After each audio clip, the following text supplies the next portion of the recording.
So I've been driving consistently for about 4 years, and it was only up until a couple of months ago where I actually looked around me for the first time while getting out of my car to head inside my house. I stood outside and looked down to see grass for the first time without just looking at it through my peripherals. And as I pondered just a little bit more, I realized that I don't even remember the last time that I've even touched grass. Yeah, I know. I know this sounds absurd to you, and I'm doing the meme about the whole touch grass thing, but this is legitimately a thing that happened to me. I'm not making this up. To be honest, I'm just constantly busy. I just don't have time anymore. But you know what I did have time for? Going into my house, forgetting about this stupid grass, kicking my feet up on the table, and playing video games. That's what I had time for. And you know what game I loved to play when I got home? Not Deep Rock Galactic. A game about mining and collecting different colorful minerals in different procedurally generated caves on a hostile planet. Defending yourself from the variety of bugs and enemies that infest it. Oh my. Oh, nice. And afterwards having a nice beer with your buddies back at your spaceship. And maybe with the resources you collect on your adventures, you can upgrade your gear and your weapons. Money well spent. And I didn't like any of it.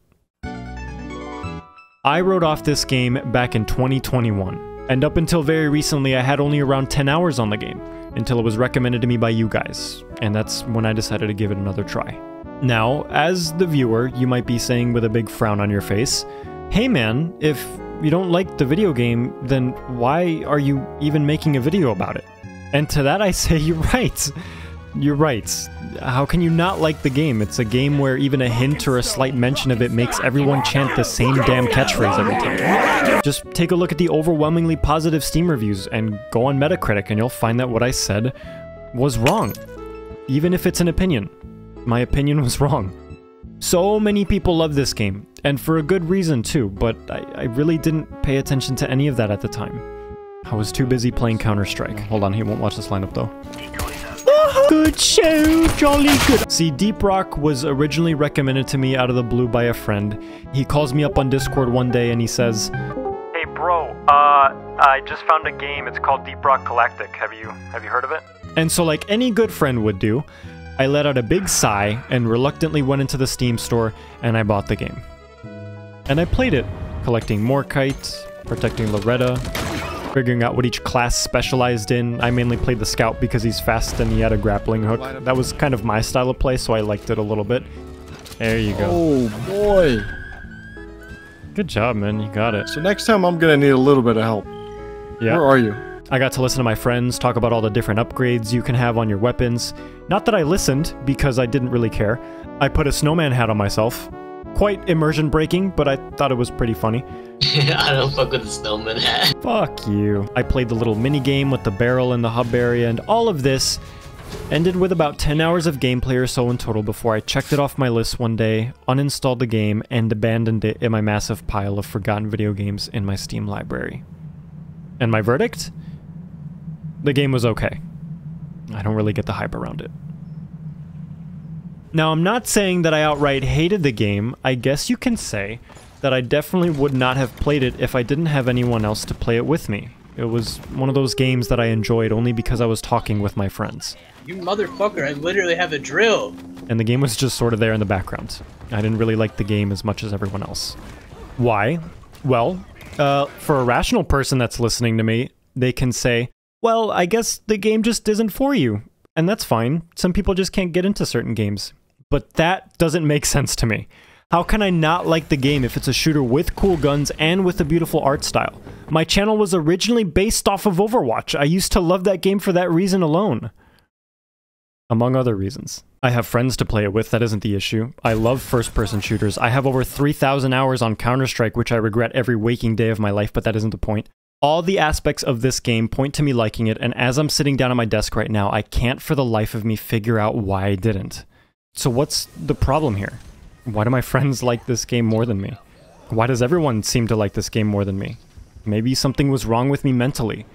Maybe I was depressed, I don't know. I felt casted out. So I tried it again. And it wasn't my idea either. The small community that flooded in on my last video told me to. And, so like any good video creator should, I looked at my community votes, I let out a big sigh, and reluctantly dug out Deep Rock from the pile of my forgotten games. Dusted it off, and installed it once more, and I told myself, if I'm going to play this game again, I can't play like how I played it last time. Something needs to change. So I played it alone. The first time ever playing this game alone, and it seems weird to play it in this way. You see the trailer for it on Steam and you think that it's supposed to be a co-op game, but it doesn't have to be. If you do play it alone, you get this really cute companion that replaces your friends.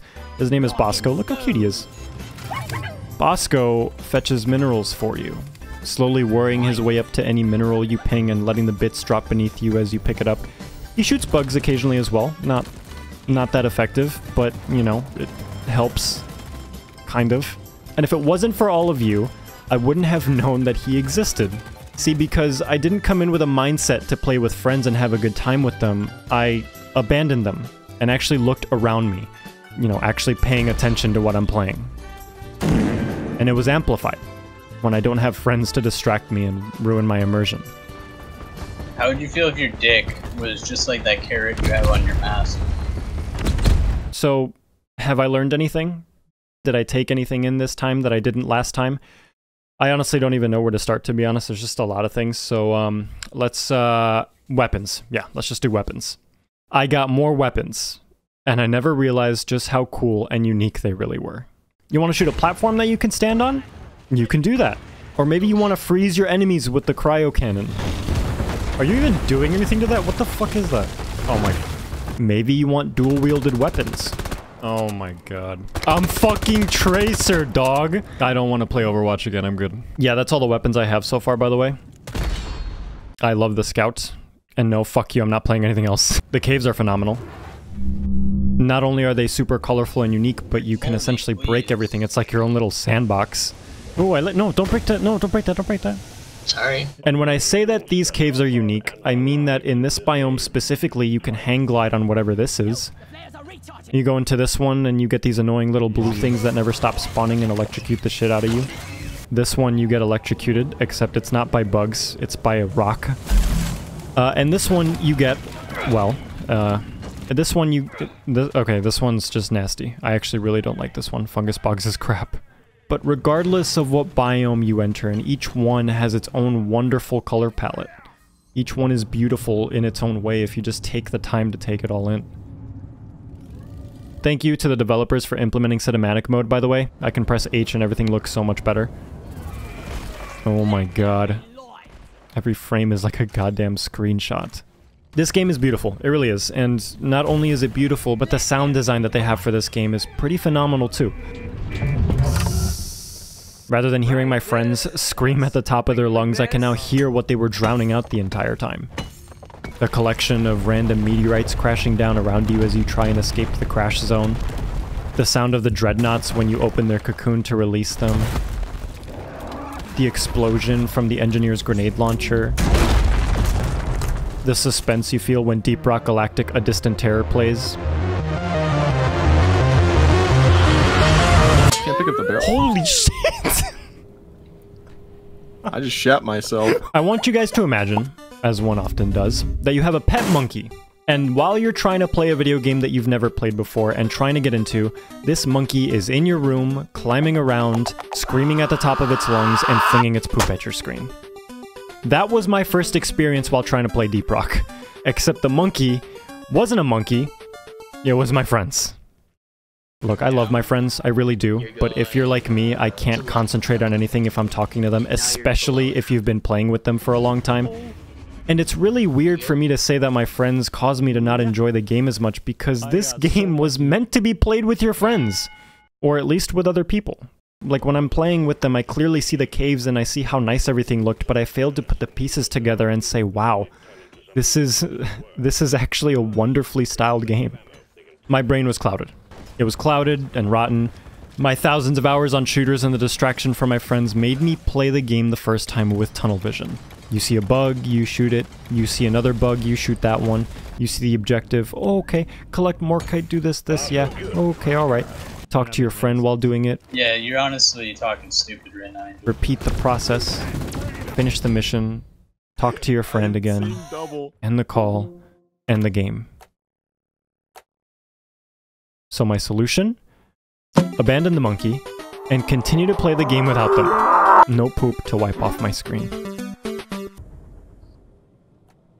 I didn't get very far in the perk tree when I first played, but the second time around I collected enough star points by completing achievements, and the perks you pick are actually pretty cool. If you want some jet boots, you can pick them up and potentially save yourself from fall damage. Where do you see your hover boots? I don't see Okay, 'em. so do you see it? You have the hover boots on, right? Like, did you have to... I like how you look down at your feet. You can't even see. Shut the fuck up, please! Heightened senses prevents you from getting kidnapped and taken to a sex dungeon. You have a ballsack bug on you, man. That's where you went wrong. Press G, press G. That's your... I've been kidnapped. I'm gonna need some help. He's taking kind me of to a in the sex middle. dungeon. Iron Will is definitely a good one. Pretty useless if you're playing alone, but the way I see people use it nowadays is they use it to revive themselves, run away from where they originally die, and then die in a different spot. I'm actually not sure why you would pick that perk now that I'm thinking about it. I think maybe that like gives you a better score or something, but it's there. But Beastmaster... Oh, Beastmaster is by far my favorite perk in this entire game. Fuck my friends. Fuck Bosco. Now we got Steve, bitch. He's a bug you hire. He's a fucking traitor. He kills the Glyphids for you and pulls aggro. Who needs friends or a girlfriend when you have Steve? Good job, man. I'm proud of you. There's just so much stuff I missed in this game. You want to dress as a powerlifter? Yo. You can do that. From the side profile, you look like a woman's, like, power lifter. Or maybe you want to wear the ugliest green outfit you've ever seen in your life. Maybe you want to dress as Mario. And then maybe have, like, a little tattoo on the side of your arm. Dude, that tattoo is sick. Hold on. You gotta pay for that, though, but gladly. I'd pay for cosmetics gladly. This game is phenomenal now. I can tell. Now I can tell. And I can thank you guys for bringing this game back to life. Playing this game alone seems like it would be an absolutely terrible idea, and for some people it might be, but doing it alone gave me time to appreciate what the developers worked so hard on. Like the map terrain, I was able to notice the little different variety plants, the cute little fucking disgusting larva bugs, the smooth and fluid movement and reload animations, which thank God, by the way, otherwise this game would have looked like a copy of Pixel Gun 3D. I'm gonna have sort of a mildly warm take here. I would argue that the community for Deep Rock Galactic is almost non-existent when you're playing on servers. And when I mean non-existent, I mean nobody ever talks. Ever. In-game. I didn't even know you were able to go in a voice chat until I searched it up in the settings. And what that means is that if there's no voice chat, there's quite literally no way for someone to shit on you. Nobody cares if you mess up. Everyone just communicates through pings, which is realistically all you need to do for this game.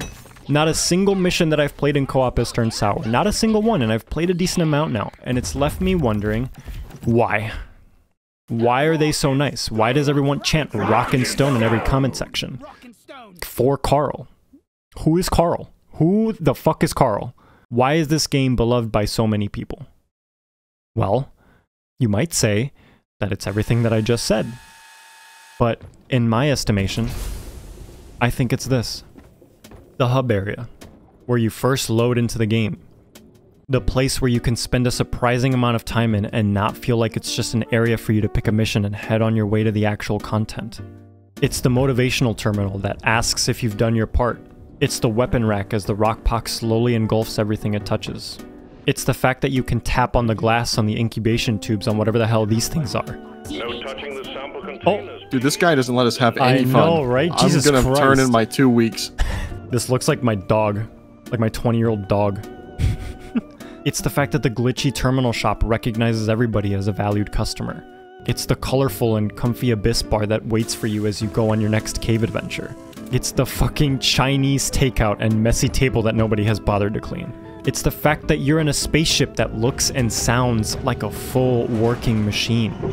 It's the ambience of it all. It's this animated LED light strip. It's this clever Discord implementation. It's this... Oh my god, what the fuck?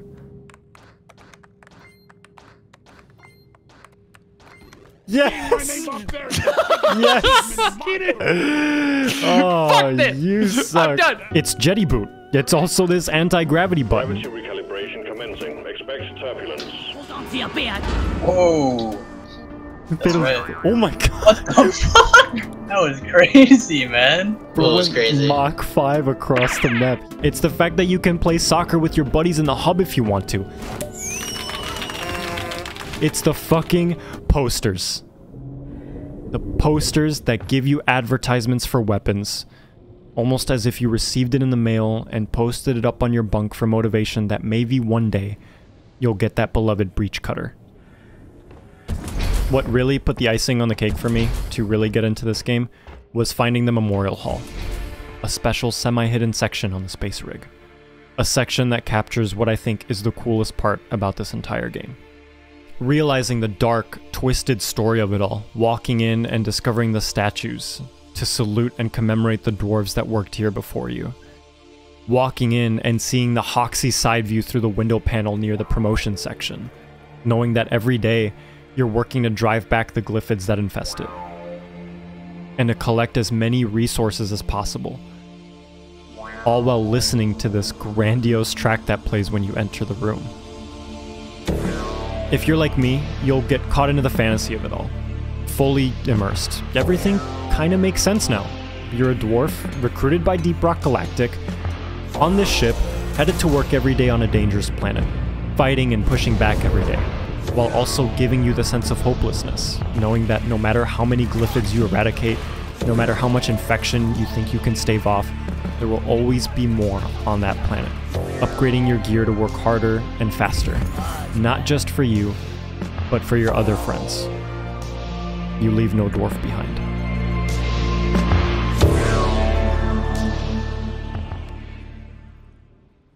Listen, I know this video is coming off as a bit pretentious right now, and I get that. Oh my god, Angyl, it's not any of this. It's simply the fact that they had a great concept and the caves look nice and there's a lot of variety, and fuck you, it's all of that too, but this is what takes the cake for me. This is what got me back into playing. This is why I love this game. They're geniuses. The devs are geniuses. I know it might seem dumb and insignificant, but I've never seen a game that immerses you into the role of who you're supposed to be more than Deep Rock Galactic. It's why I like the game so much. And now that I see it in a different perspective, I can finally play with my friends again. I let the monkeys back in. Okay. I let my friends back in again. Hey, Angyl. Hey, Angyl. What's up? Hey, Angyl. Hey, Angyl. This robot is just like my wife. It's very helpful, and I can, it follows me around, and I can dump my load in it. This is going to be in the video. Watch out. Coming back to my friends and playing this game now was a lot different than when I first played. This game can be fun when played alone, but I mainly used it as a tool to get myself to enjoy it, to immerse myself first. But with friends, it's a whole different story. It's one of the most chaotic, adrenaline-pumping games that I have ever played. And everything about this game makes it so. Like this? What the f? The epic music. The really good voice acting. Watch out! Dreadnought incoming! The close quarters combat. The horrifying sounds that each unique glyphid makes, all while they're surrounding you and your friends as you try and complete the objective. It's all pure and utter mayhem. Who decided to pick this mission? And I love it. And yet, even though I've essentially quadrupled my playtime, I still have so much stuff to unlock. So many weapons that I've missed that I'm still aiming to get. There's still overclocks, which I haven't even gotten into yet, but they sound awesome. Deep dives are something that I just unlocked. And I didn't even know that there was a battle pass in this game. And it's free? Very nice! And what's that? A cosmetics tree? So if you want something in specific, you don't have to waste your time going through other stuff you don't want and go into the route that you want? What fucking planet did I just get transported to? A battle pass that isn't awful. Wow. A game that allows you to play the game without shoving any microtransactions in your face. A game that incentivizes teamwork by immersion. A game that seems repetitive but has so much content to offer. The different game modes, the seasonal objectives, all the missions, all the promotions and upgraded gear you get for your dwarves the more you play. It's almost like, stay with me, having a job, which is exactly how it's supposed to make you feel. Except it's not a 9-to-5 where you're sitting at a desk all day. It's a 9-to-5 where you're sitting at a desk pretending to be a dwarf who works for a badass mining company in space and you kill cool spiders. Pretty well done, I'd say. Sure, this game isn't realistic at all, and that for some people can break their immersion when playing. Yeah, it's not a Red Dead Redemption, but it's heavily made up for when you take into account all the other details they added into the game. Also, this game wasn't made by Rockstar, it was made by an indie company with 32 people, so... yeah, I would cut them some slack there. Getting into the role that the game asks you to play is very special, because it makes you play the game with a different mindset. Not just to play, but to experience the game how it was meant to be experienced. And Deep Rock did a phenomenal job doing that by implementing the simplest of things. And I feel like that's exactly why so many people love games like these. And Deep Rock, in my opinion, is the one that shines the most. If you don't like this game, I suggest you play it alone. Or maybe you have, then I suggest you get some friends to play it with. What the hell? What is that? You're shooting platforms at it. What the fuck? And if you don't have any friends, then I honestly, I really don't know what to tell you at that point. You'll figure it out, I'm sure. You know, you can go make some on some random server on here. These people are nice. And if you don't have Deep Rock Galactic, buy it. 10 out of 10.